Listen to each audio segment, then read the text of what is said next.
সর্বশেষ প্রশ্ন বলছেন, আসসালামু আলাইকুম শেখ রহমতুল্লাহ। এক ভাই কিছুটা দিনের পথে এসেছেন, আল্লাহ আরও বেশি তৌফিক দান করেন। এর আগে তিনি সালাত পড়তেন না, সিয়ামও রাখতেন না, ইসলামের কোনো বিধান মানত না, হারাম উপার্জন, নারীদের সাথে একসাথে কাজ, শুকর মাংস দিয়ে খাবার তৈরি, ইটালি কালচার অনুযায়ী ইত্যাদি আরও বিভিন্ন পাপ, নারী সংক্রান্ত এসব জঘন্য পাপকে পাপই মনে করেনি, সে নাকি তখনও ভালো মুসলিম ছিল। নাউজুবিল্লাহ, আল্লাহ হিদায়াত করুন। সেই যদি ভালো মুসলিম হয় তাহলে ভালোর আর কে, তাহলে তো অমুসলিমগুলোকে মুসলিম বানিয়ে দিতে হবে।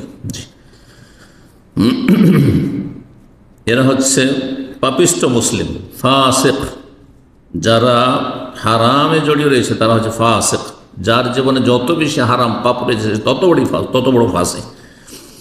এই জন্য কাফের হচ্ছে সবচেয়ে বড় ফাসিক। আল্লাহ বলছে, ইন্নাল্লাহ লা ইয়াহদিল কওমাল ফাসিকিন। ফাসিক সম্প্রদায়কে, পাপিষ্টদেরকে আল্লাহ হিদায়াত করেন না, যে পাপ ছাড়ার চেষ্টা করে না। কারণ তার জ্ঞান ছিল না। জ্ঞান থাক না থাক, জ্ঞান ছিল না, একজন মুসলিমের জ্ঞান ছিল না যেগুলো হারাম, অবশ্যই জানেন।